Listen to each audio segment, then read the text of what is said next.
welcome everybody. It's time once again for the next chapter with Charlie Hedges as he explores turning the page on his life and yours. Hey, Charlie. Hi, Paul. Let me tell you, we really have a show today that I think is, even after a couple hundred shows, I think this is a bit unique because we have a guest, Faith Elicia, who is very candid, very forthright in talking about her eating disorder and how eating disorders are not just limited to eating disorders, they are addictions, and that we have to deal with addictions. And so much of it has to do with, as we will get into depth in this podcast, about the need to go deep within, making changes deep within. And we wrestle with the issue, how do you go deep within when so many of us are thinking, I'm too deeply enmeshed in this issue that I can't change. Change is not possible for me. I will open with a brief little story that in the 90s when I was an alcoholic and I was drinking too much and I knew it was impacting my relationship with God, I felt that God had told me, well, that's just the cross you have to carry, that I could not face that I had an addiction that I had to deal with, and that took another decade for me to have to deal with that.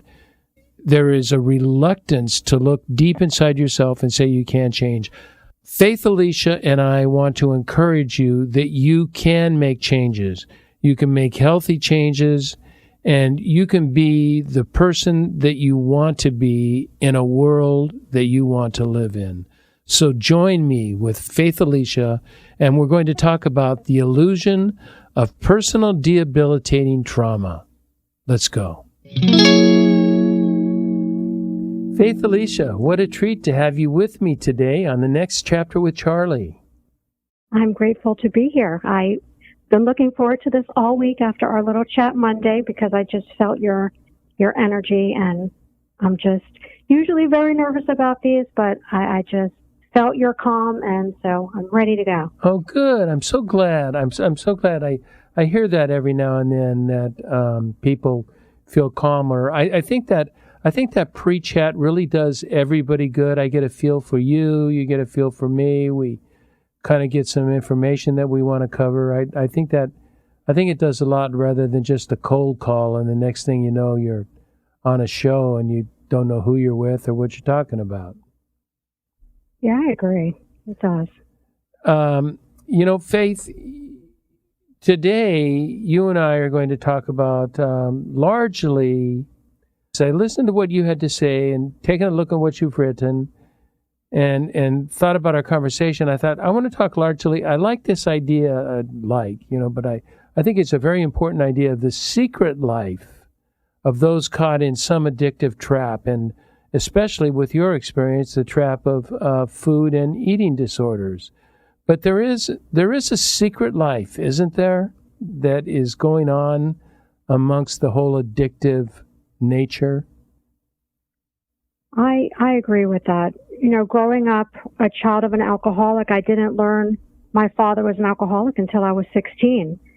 And that was only because that was my first time actually seeing him, under the influence and just kind of aggressive. I always thought my father was just a rageaholic. And he would be on a dry drunk all week and would drink on Saturday mornings when my mother wasn't around him. And she kept it a secret. And it's because we have to present to everyone outside that everything is just fine. And I really took that with me throughout most of my life, just putting on a facade. Everything is great. I'm so mellow, when inside I was a nervous wreck.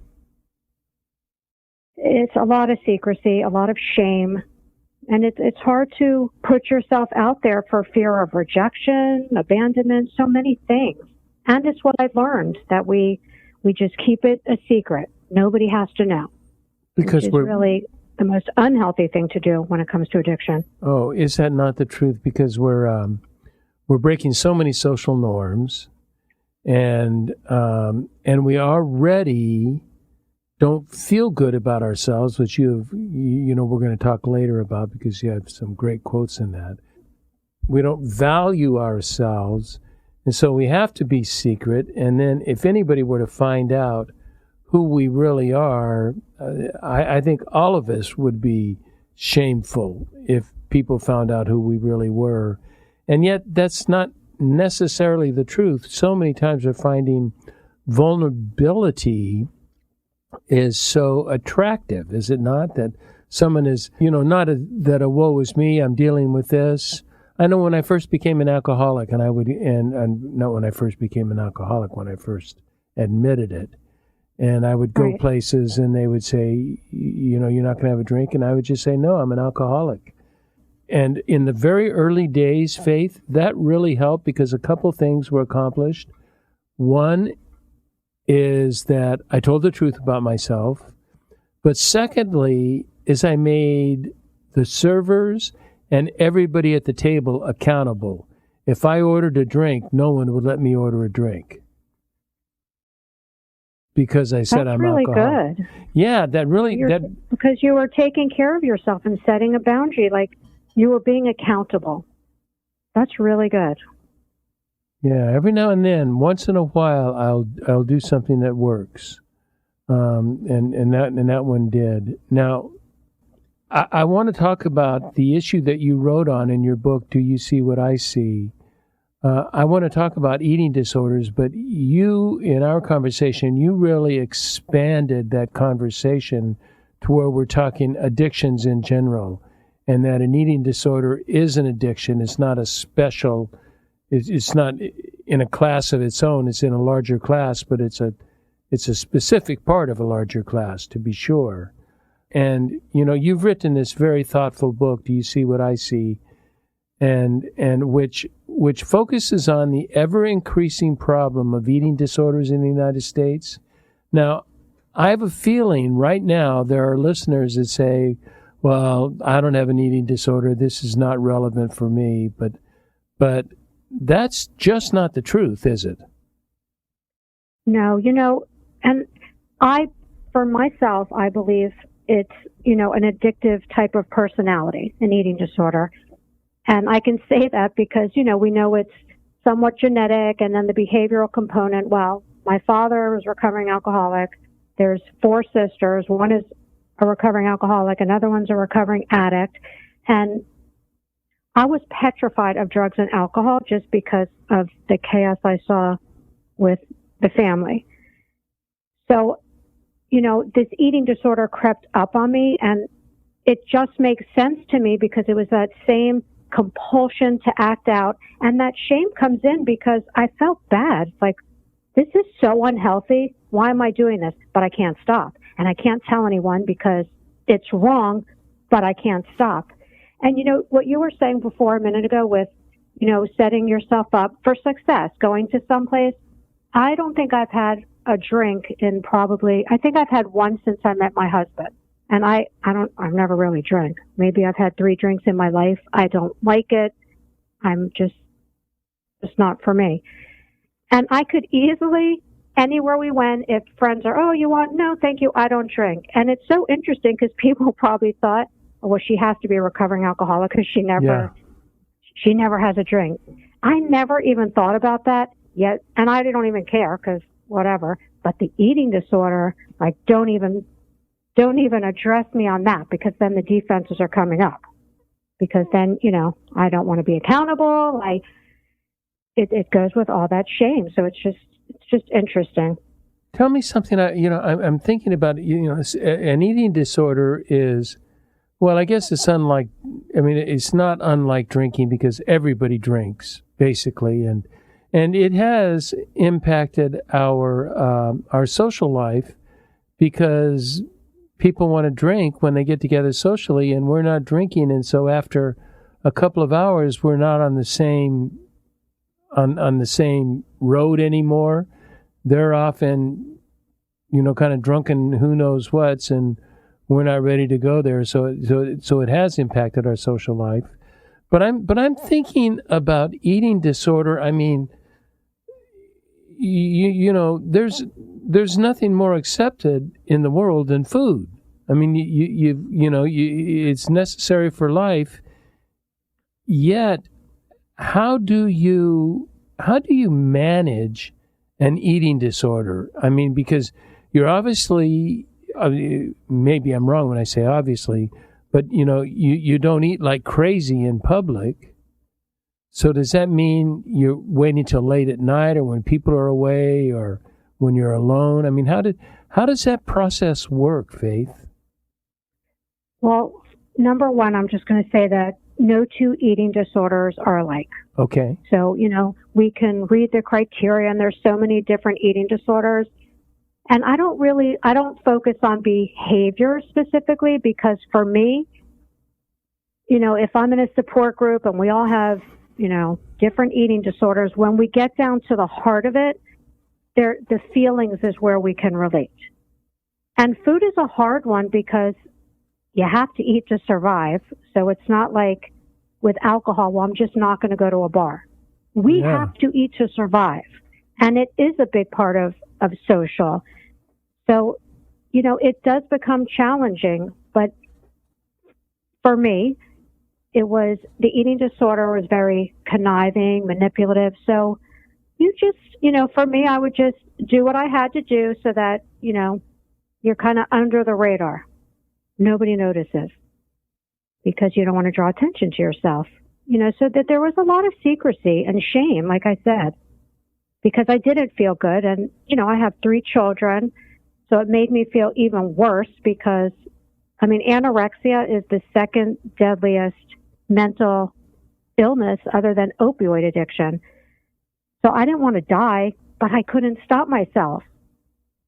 So, it's very important, and for any type of eating disorder, to really seek help, because it is not a me process, it's a we process. We cannot do it alone. And, the vulnerability, when we share with others who are going through the same experiences, that connection is amazing, because it's like, oh, I'm not alone. I always felt alone. I always felt flawed, really. I was talking with my therapist about this yesterday at my session, because, as a child, just the anxiety was horrific because it was in constant fight or flight with my dad with his moods. So the anxiety became horrific because you just never know when he's going to scream. So you're always just on edge. So that led to school phobia, where I was afraid to go to school. I had agoraphobia, where I couldn't leave my house for 6 weeks. And even with my 3rd pregnancy, phobia kicked in again. And I had to go to the doctor first thing in the morning, the OB, or last, because she knew, I cannot be in a waiting room with all these people. Right. So it's, how do you not think there's something wrong with me? And then the eating disorder. So it's a belief that there's something wrong with me. Nobody can relate. I'm alone. But this terminal uniqueness, it's not, because I'm not alone. And I'm not my anxiety, and I'm not my eating disorder. It's learning who I really am. And that's been my journey of going within. Help me understand something. Symptoms of life, yes. Help me understand something, that apart from increasing weight, how does one know one has an eating disorder? If it impairs your functioning, for me, it was just all I could focus on. And it was all I could think about. Body image, looking. I told my husband, I'm like, forget about men looking at women, like women with eating disorder. All I did was look at women. He doesn't have to worry about me looking at men, because I was looking at women's bodies because I was so preoccupied with my own. So it was constantly looking. So it was impairing my functioning because it was all I thought about. Well, the next meal, what am I going to eat? And it just consumes you. And we spoke about this on Monday, that I really think it became a distraction from my feelings, because so much was going on around me that I couldn't control. And this is where codependency, which is another root of all this, trying to control all these things, which I couldn't, but I could control what I put in my body and how much exertion. And when somebody's saying they want to take that away from me, no, because I believed, as bad as the eating disorder was, it was my friend helping me, even though it wasn't. That's interesting. That psychologically that appeals. That is so many true with so many pathologies of the thing that we think is our friend turns out to be a demon. We need to deal with that. Now, you said something that I have on my nose to talk about sometime, but I really, let me look at my nose, because you said something that I think is very strong, in that you believe many of us alcoholics or drug addicts believe that an addiction numbs our pain.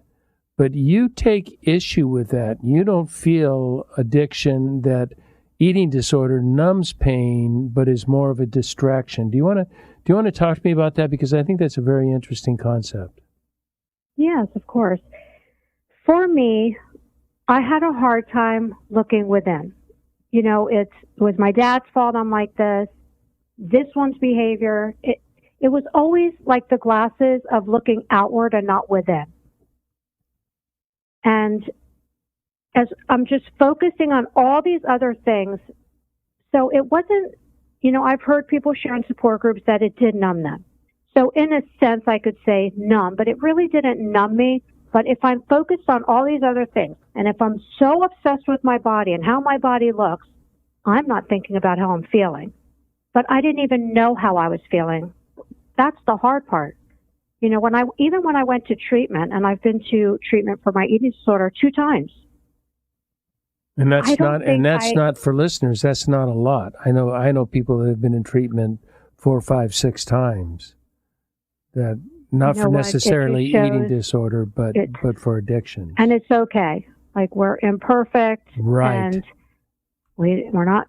It's just a bumpy road, and it's a journey, and we're up or down, kind of all over the place, and it's okay. I'm just help. You get help.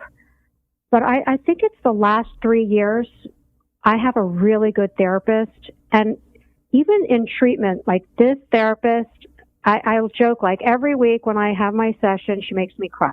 My girlfriend's like, well, that's terrible. I'm like, no, it's such a blessing, because I'm finally getting in touch with the feelings. So I cry, we talk about it, I can journal about it, and move through it. It used to be buried under eating disorder and control and that outward lens, because I didn't know I had needs. I didn't know I had wants. I was just surviving, honestly. Just surviving. Just, God, get me through another day with this anxiety, exhaustion at night, because everything felt too much, because that was the lesson I was given as a child. It's too much for her. It's too much. I'll take care of it. It's too much for her. So you kind of take that with you into adulthood. It's too much for me. And it's not. And so you don't have faith in yourself, trust in yourself that you can do something that you don't feel quite competent? Is that part of it? Yes. And it's so interesting, because this is something I still work on with my therapist today, that false core belief of being incapable. But this comes from just years of hearing, it's too much for her, it's too much for her, because I was the baby of 5 and overprotect. But the bottom line is, I do everything I need to do. If I wasn't capable, I wouldn't have 3 beautiful children. I wouldn't be in a marriage that's 27 years and going. I got a master's degree with all these things. But I don't give myself credit for that. Like, I never gave myself credit, because inside, all of my validation had to come from outside. If you approve of me, if you love me, then I'm okay. Because it wasn't inside my heart. You had a great quote on Monday when we talked, and you said, I need you to believe in me because I can't believe in myself. And that was it. But isn't that true? So true for so many of us. And, even the non-addicted, or known addicted, because I think probably most all of us have some kind of addiction or another, but some are much more debilitating and damaging and life-threatening. It is really hard to believe in yourself no matter what you accomplished. I had a friend who was going to write a book, and he decided not to write a book. I asked him if I could take the title, and he said, of course, but I never wrote the book. But it was titled The High Value of Low Self-Esteem. This is a brilliant concept, the high value of low self-esteem. And he said many corporate executives or many successful people in the world have very low self-esteem, and they're putting round pegs into square holes, and they think the more productive they are, the higher ranked they are, that it will fill these self-esteem needs, but it is round peg, square hole. It will not fill it, so they just keep getting more and more successful. That's why he said the high value of low self-esteem, that low self-esteem will drive you, but it never makes you the kind of person you want to be. You're not at a place that you recognize. You're at a place only that I believe that you believe in me. I mean, I need you to believe in me because I can't believe in myself. And you were talking that takes inner work to discover that. Is that not true? It's very true. And everything you said, is on spot. I had and this is something I still work on, this perfectionistic behavior. So if I do everything perfectly, even though there is no perfect, and I'm going to mess up because I'm human, but that was unacceptable for me. I have to get straight A's. And all of this is for validation. I have to have this, and I have to show my husband that I can, I manage his office, that I can do everything. And even today, if he's, standing over me and I'm doing office work, I'll still say, can you please go on your side? Because I don't want criticism. And it just comes from that inner belief of I don't want judgment, because inside it's that feeling of incapable, which I am capable, but it's a constant telling myself Faith, you are. And it's a constant fighting with that. So that perfectionism, you keep reaching and reaching and reaching until the point of exhaustion, because until you are meeting your needs inside and taking care of yourself, it's never enough. No matter how much you have, it's never enough, because you're searching and searching for the answer, and the answer's inside. Yeah, but it takes looking inside. And we just keep trying all of these other activities or other possessions. I always call them the 3 Ps of power, possession, and prestige. We think if we have one or all of those 3, we're going to be okay. And we're not, because what we really need, and I'm a strong believer in the gospel of Christ, and what we need is love. I mean, that is all that the divine is asking for us, is to receive the love of the divine and to return the love to the divine, and then our life is complete. It's really, I know it sounds overly simplified, but it is something that can be overly difficult. Simplified. Yeah. Yeah, I really resonate with what you say when you learned that if you do well in everything, if you get your straight A's, then you kind of feel good about yourself, but also they leave you alone, don't they? They do. I was the child, I never had a curfew. They never had to worry about me. Well, first of all, the oldest 2, gave enough, stress with drugs and everything else. Yeah.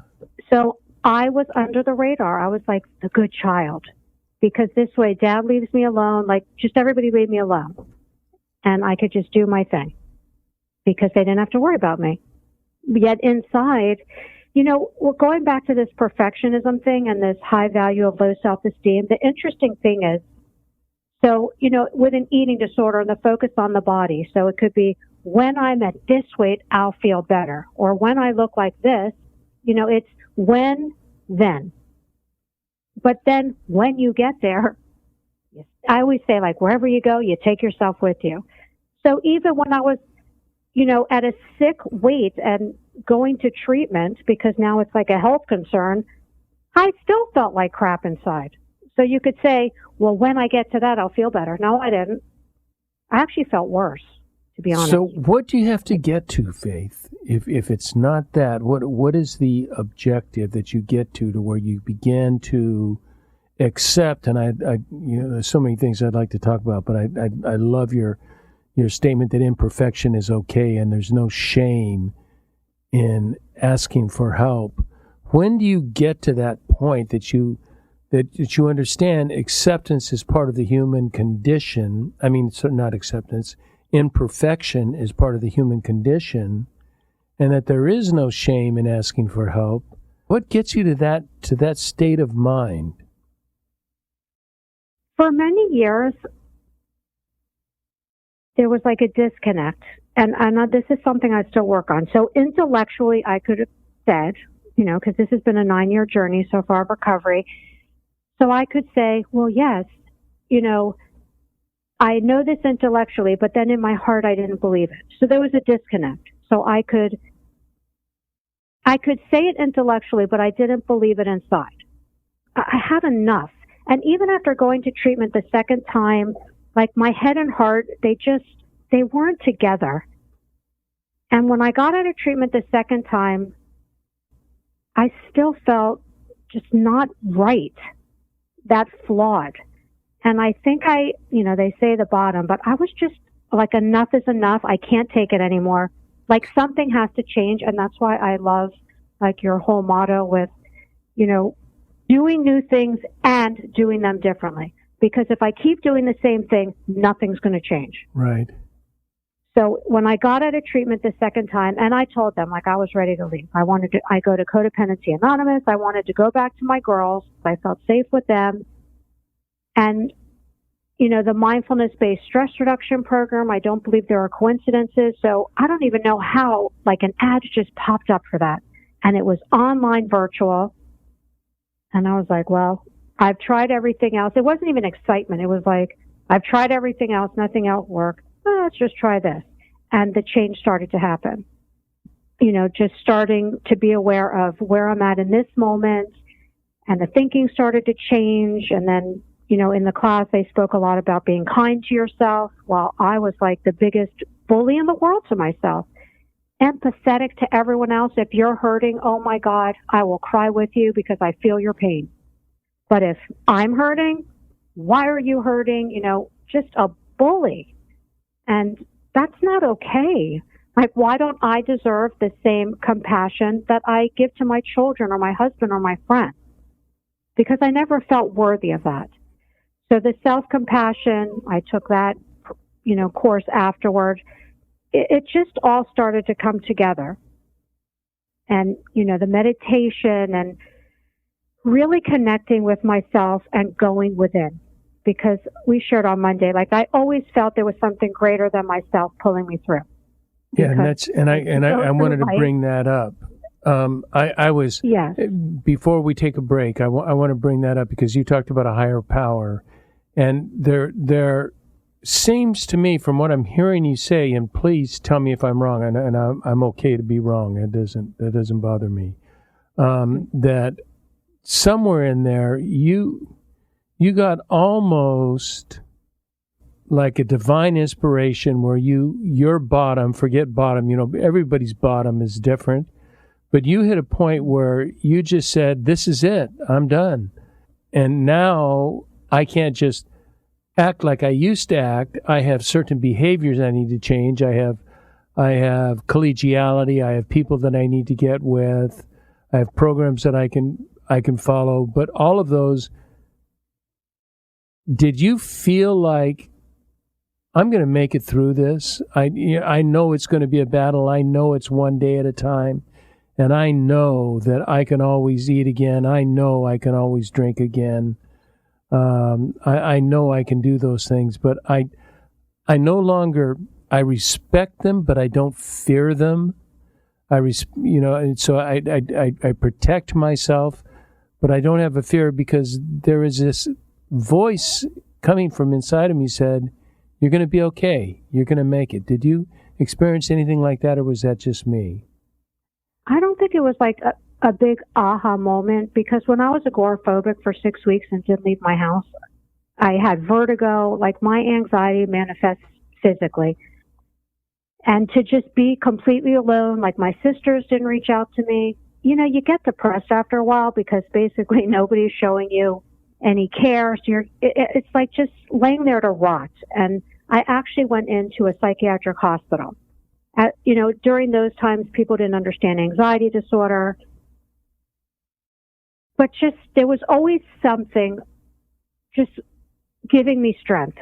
And it's just, I guess, no coincidence my name is Faith, because I just, there had to be something. And my dad, once he came back from treatment when I was 16, he remained, sober until he passed. So always preaching the steps and where it would make me insane. Mm-hmm. But it stuck regarding the higher power, because I'm like, something has to be working in my life. And I don't think that I still have fear of the eating disorder. So I'm not going to say like, woohoo, it's done. Because for me, this is a journey.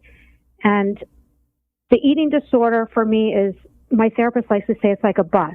So I have like all these people on the bus with me. My anxiety is there. And so the eating disorder is sitting there. But who's sitting like right behind me if I'm driving the bus? Is the eating disorder like yelling at me today? So it's there. And so I can't look at it as, I'm done. Because I agree. I didn't mean to say I'm done. It's just that I had a feeling, I know there's work I continue to have to do, or else I will backslide. I don't want to go back to that. I don't want that insanity again. And now I've come so far, like just working within, that I wouldn't trade this for anything. So does the voice still come? Yes. Does it sometimes scream? Yes. And then I say, okay, what's going on? Because if the eating disorder is trying to distract me, because that's what it likes to do, so something's going on. Am I afraid of something? Am I hurt by something? And that's when it's become habitual to go inside, what's going on. And okay, let's talk about that. I want to talk about what's going on. I've got 2 or 3 questions, and we probably only have about 20 minutes left, and I've got an hour worth of conversation. Okay. But let's take a quick break, and we'll be right back. Okay.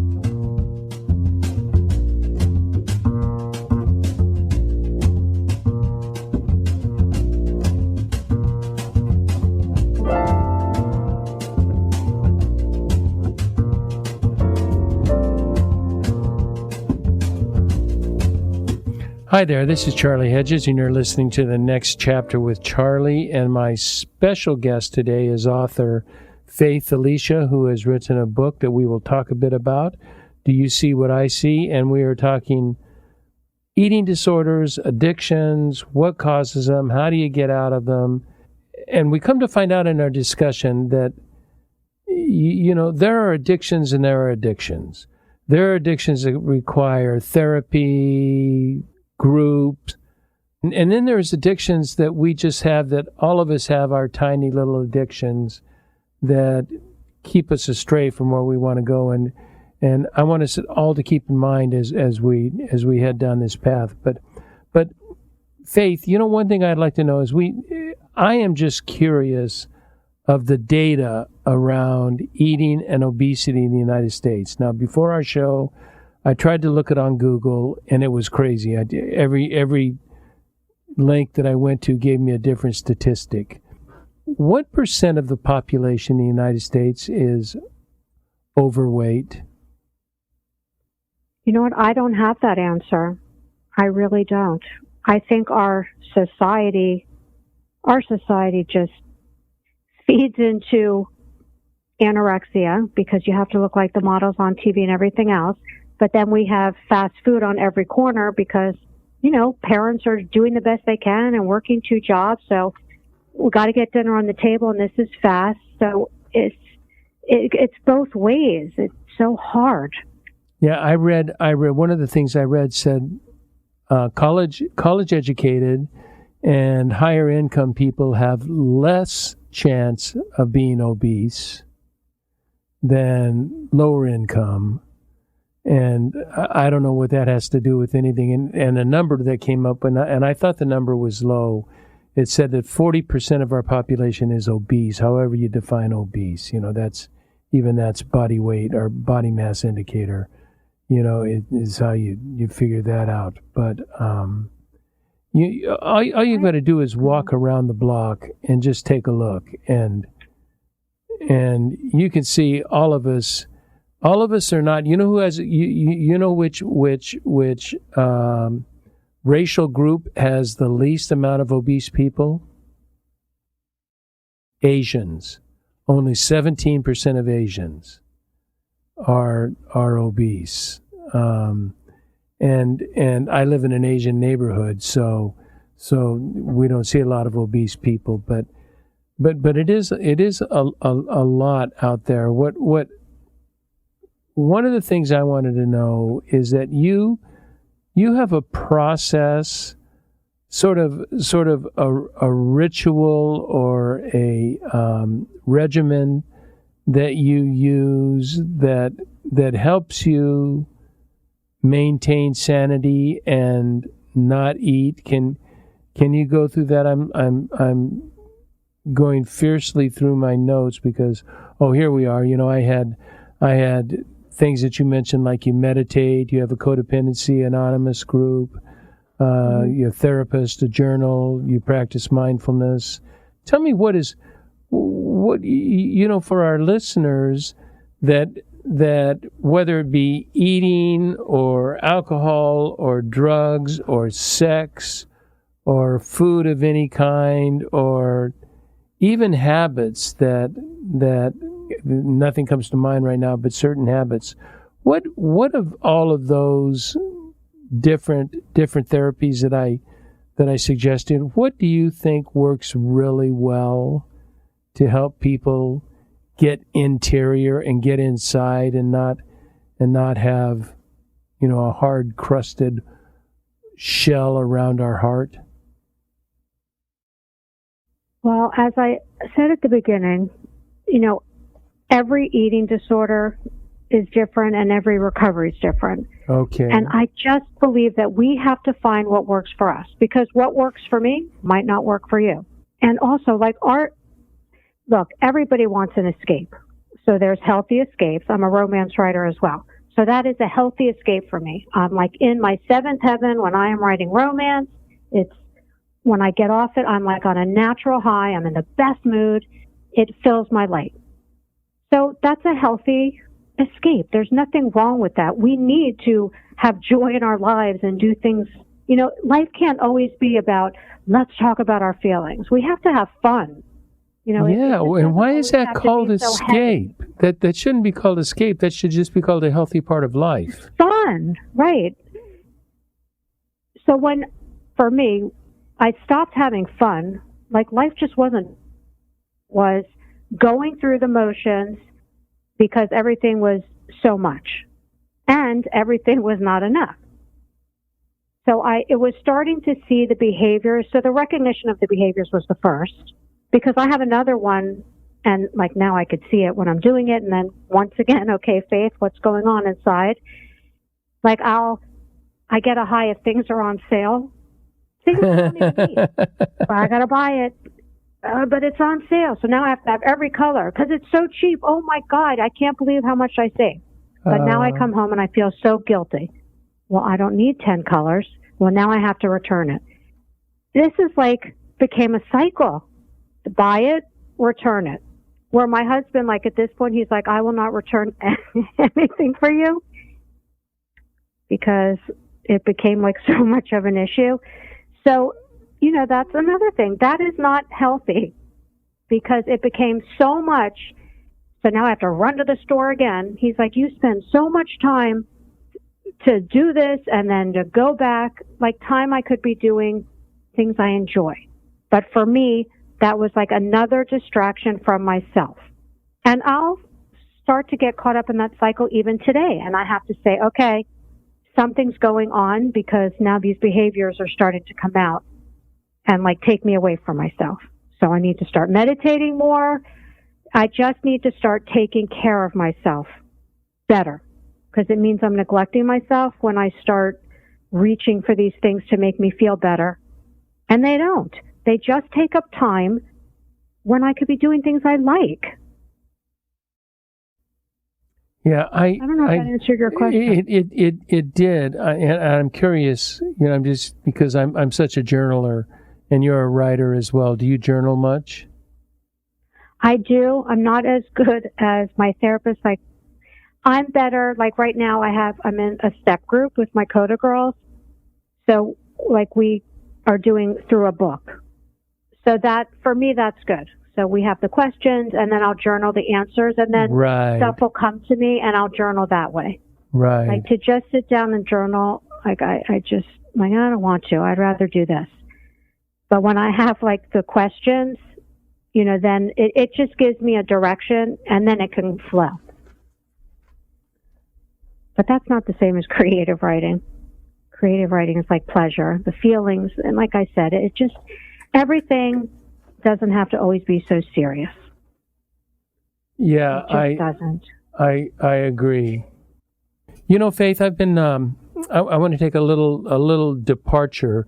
I've been thinking that as we talk about eating disorders and addictions in general, and we talk about and we can also talk about bad habits, is that you and I have been fortunate in order to in the ability to go deep inside and see some things about ourselves, not see everything.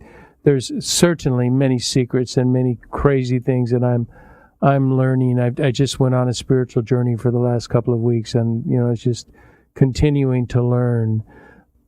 What prevents people? Because people say, there's a tendency to say, I really don't have those problems. I really don't have any interior issues that are that serious, like the rest of you nutty addicts. How do you respond to that? My gosh, I feel like I could go with you for another hour or two. Okay, so my middle sister and I, we had a fight at my father's funeral 3 years ago. And it's very unfortunate, but, emotions were flying. And she hasn't spoken to me. It's now 3 years. I've reached out because because I believe love should be unconditional, especially within the family. And my mother is so upset because, like, how can she do this and whatever. And I told my mom, when the glasses look outward, it's, all of this, and my sister has high blood pressure. And I was telling my mom today, until she goes in, and if my sister called me today, I'd be there, even though I haven't spoken to her in 3 years. I love her. I will always love her. This is the ball's in her court, and I had to grieve losing my sister, who's still alive, as well as my father. That first year was very hard. But until she goes in, all these situations are going to cause high blood pressure. Because she told my mom she had to cut out things that cause high blood pressure. Well, you know what? When you're always looking outward, life causes high blood pressure. It's how we perceive the events that are happening to us, how we act and not react to the events that are happening to us. And take that risk of looking within. I was sharing with your producer, my best girlfriend was just telling me yesterday, she just doesn't think, like, she just can't get better. And I always say it's like that terminal uniqueness that I always felt. I just can't be fixed. I'm broken. Right. I really felt I was broken. And I still have that sometimes. I'm broken. Why does everyone else can cope with life and I'm a nervous wreck? But that's not true. I'm not broken. We're just, and so that's what I told her. You have to just take the risk of going within, and it's, taking responsibility for, like, in any communication interaction, there's two sides. I have to take responsibility for my role. But Faith, that is something in my experience that is very difficult to do alone. You either have, you have your CODA groups, and you know, and or else it could be literature. I read a lot. And so I depend on literature, and I read a lot of literature on silence and solitude and contemplative prayer that is all about going inside and taking a look at you inside. But if we just say those words on air, I'm afraid a lot of people will say, yeah, it's good to go inside, but tell me, how do I even go about that? You know, I'm a coach, and I'm getting back into coaching, and that's my whole goal in coaching is a place to talk candidly, safely, and encouragingly. And that's how you go inside, by making connections outside with emotionally safe people. And, you know, I went to an eating disorder support group for years after I got out of treatment. And to walk in a room, you know, with 20, 30 women all sitting there, it was a women's group, and every, you know, like you share, and then the facilitator would say, who can relate? Every single hand went up. I'm not alone. And then it's, you know, hearing how they get through it. That had to be so affirming. Oh my gosh. It's so freeing. And that's the thing. We're not alone. But when we isolate and with the secrecy, we are alone. So it's taking that step and being vulnerable. Another host had asked me, do you really feel you have to be, you know, so honest? Like you have to put it out there. And I was like, 100%. Because I can, if I don't share what's in my heart and what I've been through, how can others relate and say, oh, thank God I'm not alone? That was the whole reason for this book. It's very hard for me to put my life out there in this book. My sisters don't know the name it's under. And, you know, I've respected privacy of all the family, but I have spoken from my heart and totally put myself out there. Because if one person can read it and say, like, oh, my God, I'm not alone. I'm not, you know, somebody else can relate. I've done the job. There you We're go. Not alone. I've done love the job. That. That's brilliant. I so agree. And you know, one of the statements we use, I don't know if you use it in Codependency Anonymous, but we use we're about brutal honesty. And if you cannot be brutally honest, you're going to have a very difficult time getting sober. And well, if I lie to you, I'm lying to myself. I'm hurting myself. By protecting my eating disorder, all I was doing was hurting myself because I didn't feel I deserved better. And I deserve better. We all deserve better. Isn't that the issue? You know, boy, that is, I'm all over the place on my notes, and so I'm going all up and down because I know I wrote something about that we are deeply in need of appreciation, respect, and love. And those of us that are cursed with backgrounds or some sort of thing that happened to us can't accept that. And we can't. I spent a 10-day retreat on why I can't accept love.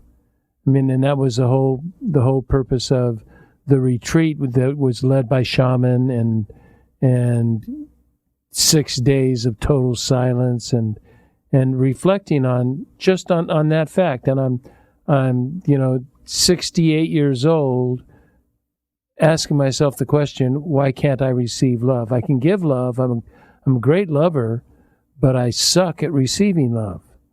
So that seems to be kind of the root of it, huh?